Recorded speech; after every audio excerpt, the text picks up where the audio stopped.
Je suis ravie de vous retrouver pour cette tournée dans l'actualité surtout dans notre presse locale et internationale. Nous vous avons sélectionné les principales nouvelles que nous allons parcourir ensemble.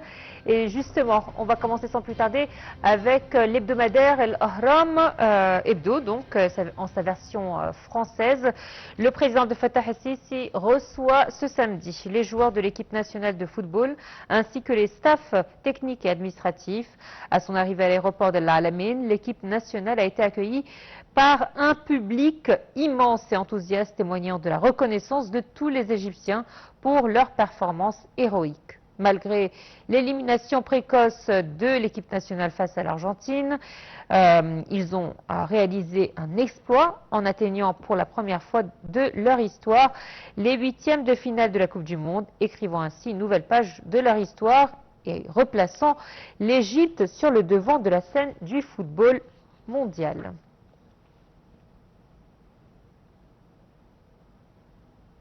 Et sur les pages du Figaro, nous pouvons lire une nouvelle concernant Donald Trump qui a dit accepter de parler avec l'Iran, mais que le cessez-le-feu est terminé. Alors, sur sa plateforme Truth Social, le président américain a déclaré vendredi avoir accepté de continuer à discuter avec l'Iran pour mettre un terme à la guerre, mais que le cessez-le-feu en vigueur depuis avril était bel et bien terminé. Donald Trump s'exprimait après une visite ou une vive reprise des hostilités entre les deux pays ces derniers jours. Selon l'agence iranienne ISNA, le principal négociateur iranien dans les pourparlers avec Washington, Mohammad Bagher Ghalibaf, a souligné vendredi que la guerre au Moyen-Orient ne se terminera jamais avec une reddition de l'Iran. Ceci intervient alors que les hostilités ont repris cette semaine entre son pays et les États-Unis dans le Golfe. Entre-temps, le Premier ministre pakistanais Shehbaz Sharif, médiateur dans le conflit au Moyen-Orient, a exhorté vendredi le président iranien à préserver la paix durement gagnée après les échanges de frappes entre Téhéran et Washington cette semaine.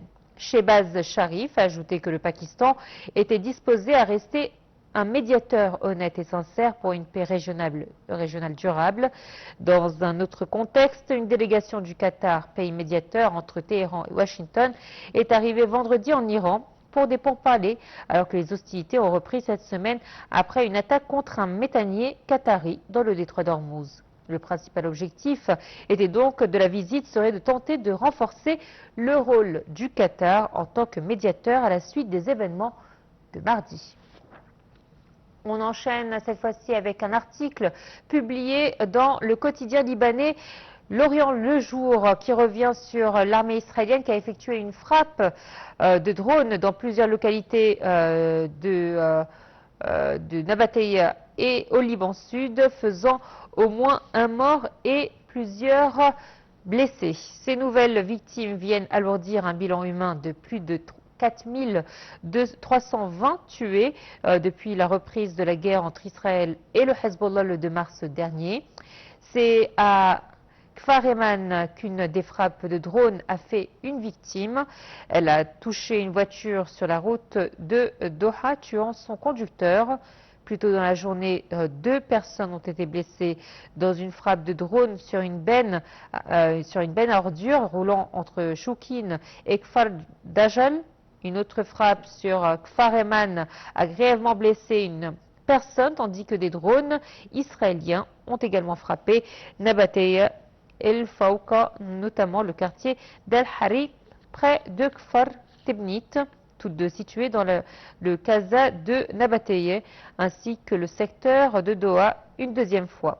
Ces attaques ont eu lieu donc malgré les préparatifs en cours pour la mise en œuvre de l'accord cadre négocié sous médiation américaine entre Liban et Israël.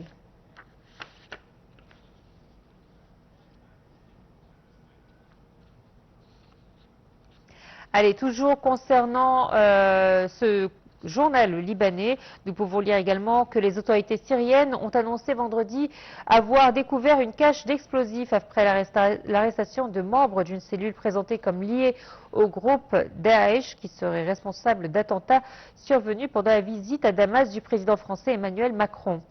2 bombes avaient explosé mardi, quasi simultanément, près de l'hôtel où Emmanuel Macron avait passé la nuit, peu après son départ de l'établissement pour le palais présidentiel. Elles avaient fait 1 mort et 36 blessés. Jeudi soir, le ministre de l'Intérieur, Anas Khattab, a annoncé l'arrestation de la cellule responsable de ces attaques et vendredi, le ministère de l'Intérieur a fait état des aveux des membres de la cellule ayant permis de découvrir une cache secrète utilisée pour entreposer des explosifs en vue de la préparation d'une série d'attentats.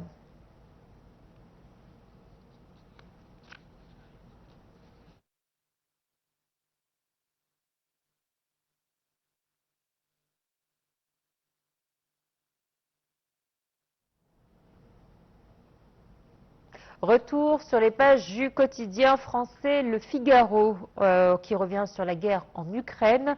La Maison-Blanche donne son feu vert pour de nouvelles sanctions contre la Russie. 4 élus républicains et démocrates au Sénat américain ont annoncé avoir reçu l'accord de la Maison-Blanche pour faire progresser au Congrès de nouvelles sanctions sur les hydrocarbures produits par la Russie, jusque-là bloqués par Donald Trump. Avec ce déblocage de la part de l'exécutif, les nouvelles sanctions pourraient être adoptées dans les prochaines semaines par une large majorité de parlementaires démocrates comme républicains lors du sommet du G5 en France mi-juin. Donald Trump s'était dit disposé à rétablir les sanctions visant les exportations de pétrole russe. Ces derniers mois, les États-Unis avaient suspendu certaines sanctions imposées sur le pétrole russe à la suite de l'invasion de l'Ukraine déclenchée en février 2022. Ce gel de sanctions avait pour but de contrer l'envolée des cours du brut provoqué par le conflit avec l'Iran. En mai 2025, plus de 80 sénateurs américains avaient apporté leur soutien à une proposition de loi pour imposer de nouvelles sanctions contre Moscou face à ce qu'ils considéraient être un manque de volonté de Moscou de mettre fin à la guerre en Ukraine.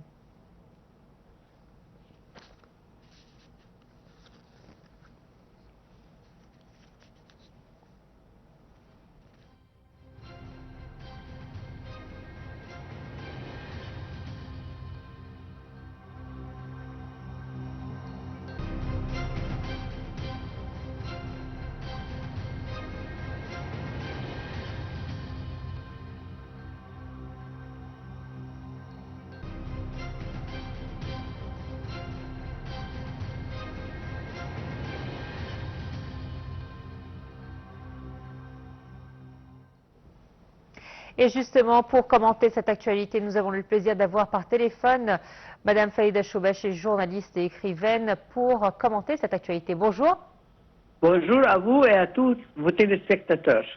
Alors, aujourd'hui, le président Abdel Fattah el-Sisi reçoit notre équipe nationale pour une cérémonie exceptionnelle.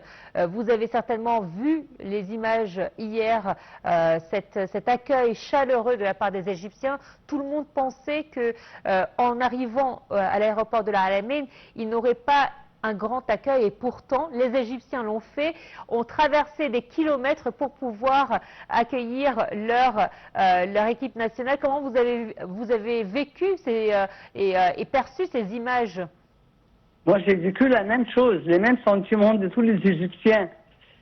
C'est-à-dire, j'étais fier de notre équipe et je sens que notre équipe a donné plusieurs messages. Le premier message, c'est que l'Égypte est aimée partout dans le monde arabe et que tout le monde arabe a considéré les victoires égyptiennes comme les siennes. Et ensuite, quand on a eu des problèmes dans le dernier match avec l'Argentine, c'est pas nous seulement qui parlons de ça, c'est le monde entier. Et je laisse à nos auditeurs et à nos téléspectateurs voir qu'est-ce qu'ils ont dit. Mais tout le monde a vraiment parlé avec beaucoup de respect et que l'Égypte a fait un pas glorieux et beaucoup de messages dans ce pas-là. Effectivement. Alors, dans la presse également, nous avons pu lire dans le Figaro que le président américain a déclaré donc que le cessez-le-feu était terminé, qu'il était prêt à reparler et renégocier avec l'Iran, mais que les hostilités allaient reprendre de plus belle. C'est ce qu'on voit depuis plusieurs jours. Est-ce qu'on assiste là à une désescalade enfin non, au contraire, une montée justement de violence de part et d'autre? Justement, moi, je dois vous dire que je ne suis pas, ça c'est mon opinion à moi, mais je vois que le président Trump trompe tout le monde, le Trump français. Oui. C'est-à-dire, il dit quelque chose à 10 heures et à 12 heures, il change. Et puis, quand on parle de négociation, on ne menace pas. Et c'est pas digne d'un pays grand, comme un pays qui se considère le plus grand pays du monde, à faire souffrir l'Iran de cette façon. Je n'arrive pas à admettre ça. Alors, est-ce qu'on peut dire que effectivement, ce calme entre guillemets que nous avions ces dernières semaines, malheureusement, est menacé? Bien sûr, et c'était pas un calme. Remarquez que chaque jour, il disait que nous avons, je ne sais pas, bombardé quoi, nous avons détruit quoi. C'est pas ça, c'est pas un modèle de relation entre les États. Les frappes ont également repris au sud du Liban. Israël n'a pas fait machine arrière malgré les négociations et les discussions qui ont eu lieu à Washington et en vue d'un accord entre Israël et le Liban. Est-ce que vous pensez qu'il y aura vraiment un accord qui sera mis en place avec un cessez-le-feu respecté entre Israël et le Liban? Moi j'espère, mais les Israéliens n'arrêtent pas de vomir chaque matin qu'ils ne vont pas se retirer du sud Liban, qu'ils vont continuer à poursuivre la résistance. Ils ne veulent pas. Ils veulent nous envahir et en même temps qu'on les applaudisse. C'est pas vrai. Et puis il y a le président américain qui a parlé du retrait israélien du Liban et depuis un cessez-le-feu. Et le feu n'a pas cessé un seul jour. C'est vrai ou non? C'est vrai. Alors il n'a même pas prononcé un seul mot pour dire à ses alliés israéliens, c'est pas vrai. C'est-à-dire, lui-même est devenu incrédible. Vous voyez, c'est vraiment, nous vivons un temps où personne ne peut dire maintenant que on peut coexister et vivre en paix avec Israël. C'est un pays agressif et très agressif même. Alors justement, étant donné que vous avez soulevé la question de temps qu'on vit exceptionnel, on peut le dire comme ça, comment avez-vous lu dans la presse et vous-même en tant que journaliste cette visite du président français Emmanuel Macron en Syrie et le fait d'avoir appris qu'il y a eu un attentat tout juste là où il résidait?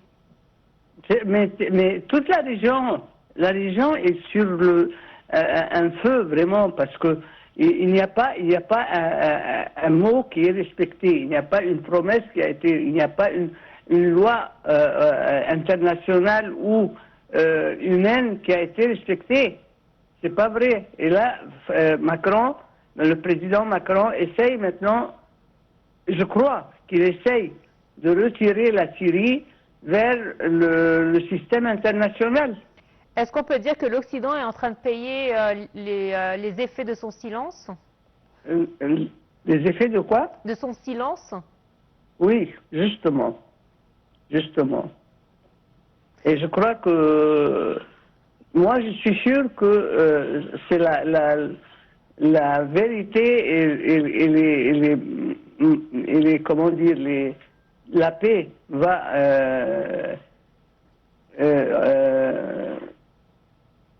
gagner, mais on ne peut pas nier que nous vivons dans des conditions très bouleversantes parce que le monde n'a jamais franchi une étape comme celle que nous vivons maintenant.